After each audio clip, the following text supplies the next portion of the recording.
Nah, halo teman-teman semuanya, dan hari-hari ini viral kasus terkait penyitaan barang, bea cukai, coklat yang disita, dan lain sebagainya ya, yang menimpa banyak teman-teman PMI yang sedang kembali ke Indonesia. Nah, nggak usah takut sih sebenarnya teman-teman semuanya yang kembali ke Indonesia. Ada beberapa hal atau aturan yang teman-teman harus tahu semuanya, sehingga ketika pulang atau kembali ke Indonesia tidak mengalami hal yang dialami oleh teman-teman kita yang tadi ya. Nah, lalu ada beberapa pertanyaan di kolom komentar. Sebenarnya berapa sih Bang HP yang boleh dibawa ke Indonesia agar bebas bea cukai? Nah, HP yang harus bisa dibawa itu sebenarnya maksimal 3 ya. Maksimal yang bisa masuk ke Indonesia yang dibebaskan bea cukai itu 3. Dimana hanya 2 HP yang bisa didaftarkan di emailnya bea cukainya. Yang satu HP nggak bisa. Itu artinya satu HP tidak bisa ada sinyalnya. Dan jika lebih dari itu maka nanti nilainya akan dikenakan bea cukai juga ya. Nah, lalu berapa dendanya? Nah, untuk denda sendiri atau biaya masuknya sendiri jika melebihi yang ditentukan itu, yaitu di harga dikurangi 500 USD atau 7 juta, sisanya baru dikalikan PPN biaya masuk 10%, PPN 11%, dan juga PPh-nya 10%. Nah, nanti dari jumlah itu dikalikan dari harga yang sisanya dikurangi 500 USD itu baru bayar ya. Misal 10 juta ya paling 3 juta itu untuk biaya masuk PPN dan lain sebagainya. Itu pertama ya tentang HP. Kemudian snack dan coklat ya. Banyak sekali kemarin informasi di mana snack dan coklat itu masuk ke Indonesia kemudian disita pihak bea cukai. Nah, sebenarnya tidak masalah sih membawa coklat, membawa oleh-oleh, makanan seperti snack dan lain sebagainya dari luar negeri itu tidak masalah, asalkan dalam batas normal sebagai oleh-oleh ya, bukan untuk dijual kembali. Nah, kenapa kok ada kasus seperti itu? Kan gini, memang faktor bejo-bejan itu selalu ada. Jadi teman-teman ketika membawa coklat banyak dari luar negeri, kemudian masuk di bea cukai, masuk jalur merah, kemudian diperiksa. Kadang-kadang petugasnya, kalau petugasnya dia agak enak itu ya, ya udah ini oleh-oleh, nggak curigaan, nggak suudonan petugasnya. Oh, ini oleh-oleh kok untuk dimakan, nggak apa-apa dibawa pulang. Nah, tapi kalau ketepaan dengan petugasnya yang suudonan, itu oh kamu bawa banyak ya, mau dijual ya, akhirnya disitulah dikenakan bea cukai atau bea masuk, sehingga viral kayak yang kemarin-kemarin itu juga ya. Ini khusus barang bawaan ya, nanti beda lagi dengan yang ada di paket. Nah, itu jumlahnya harus wajar. Dan ketiga, sepatu ya.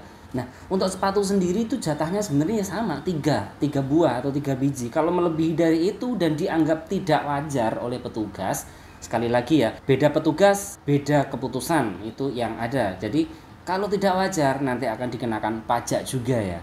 Senilai pajaknya sama kok, 500 USD, lebihnya dari itu nanti dia akan dikenakan pajak PPN, PPh, bea masuk dan lain sebagainya, itu nanti yang harus dibayar. Sedangkan untuk pakaian untuk saat ini kalau dibawa tidak ada masalah masian, asalkan yaitu tadi dalam jumlah atau batas wajar. Terus kemudian juga teman-teman jangan membawa barang yang diharuskan karantina seperti buah-buahan dalam jumlah banyak dan lain sebagainya. Itu nanti bermasalah kayak video kemarin, akhirnya buahnya diinjek-injek dan lain sebagainya itu ya. Terus ada sih beberapa hal lagi yang harus diperhatikan oleh teman-teman yang pulang. Bawa hewan. Bawa hewan itu boleh, tapi ada prosedurnya, ada karantinanya dan lain sebagainya, itu yang harus ditaati oleh teman-teman semua ya. Hewan, ikan, tumbuhan dan lain sebagainya itu harus ada declare-nya, harus ada pernyataannya ya. Kemudian narkotika dan obat terlarang itu juga tidak boleh dibawa. Kemudian uang cash masuk ke Indonesia itu batasnya 100 juta, di atas itu harus laporan ya. Uang kertas asing paling sedikit setara dengan 1 miliar kalau uang kertas asing. Jadi kalau untuk teman-teman semuanya dari Taiwan misalnya, bahwa NT yang jika dirupiahkan 1 miliar itu boleh ya. Tapi kalau bawa rupiah itu batasnya 100 juta. Di sini ada aturannya. Uang dan atau instrumen pembayaran lainnya dalam rupiah dan atau dalam mata uang asing senilai 100 juta rupiah atau lebih. Uang kertas asing paling sedikit setara dengan 1 miliar itu juga harus dikelirkan ya. Jadi kalau di bawah itu aman gitu ya. Kemudian teman-teman juga membawa rokok sigaret ya, lebih dari 200 batang itu juga harus ada laporan. Kemudian barang keperluan pribadi yang diperoleh dari luar negeri dan tidak akan dibawa kembali ke Indonesia. Nah, ini banyak.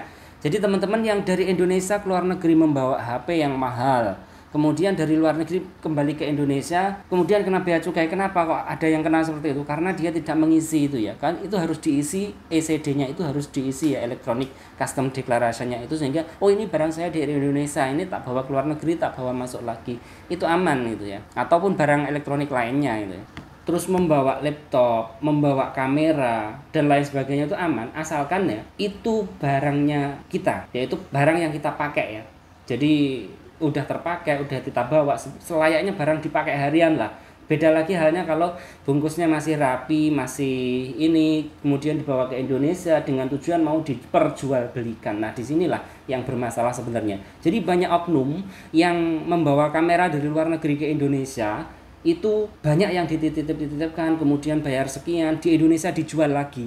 Nah, seperti inilah yang kedeteksi oleh 1-2 oleh petugas bandara, kemudian acara itu diperketat. Sebenarnya kalau nggak ada permainan seperti ini, itu aman-aman aja ya. Jadi untuk teman-teman semuanya, banyak sekali itu yang kamera dari luar negeri dibawa masuk ke Indonesia, dititipin, kemudian di Indonesia dijual lagi. Itu kan untuk bisnis, dan cara seperti ini tuh salah. Yang bener, kalau memang mau bisnis dari luar negeri dibawa ke Indonesia, ya caranya ya harus impor gitu, bukan cara ilegal seperti ini. Nah, karena kejadian seperti ini, para PMI akhirnya dapat banyak yang kena imbas gitu. Bawa barang titipan banyak di bandara, akhirnya ditahan barangnya. Itu nggak sedikit loh, banyak sekali yang terjadi di Bandara Jakarta ya. Jadi untuk teman-teman semuanya, kalau memang barang itu bawaanmu sendiri, punyamu sendiri, aman, tenang, nggak usah khawatir.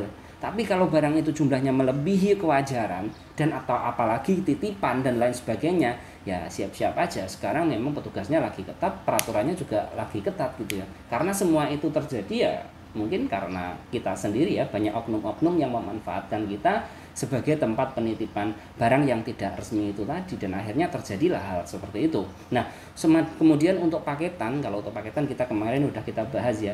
Memang untuk biaya masuk ke Indonesia itu kan paketan itu kan impor gitu. Jadi nanti di sana ada nilai-nilai yang harus dibayar, dan ya itu tadi, jika kita yang salah kemudian barang kita hilang, ya sudah, mau panfa kan nggak ada pilihan lain. Tapi jika kita sudah sesuai aturan tapi barang itu tetap hilang ataupun kita ditipu, nah di situ ada oknum yang berulah dan merugikan kita semuanya. Jadi untuk teman-teman semuanya, tetap taati aturan, tetap pantau aturan yang terbaru, usahakan kita berjalan di jalur yang benar, sehingga kalau ada sesuatu kita bisa komplain, kita bisa viralkan dan lain sebagainya, sehingga hak-hak kita sebagai para PMI tidak terzolimi ataupun tidak dizolimi oleh mereka semuanya.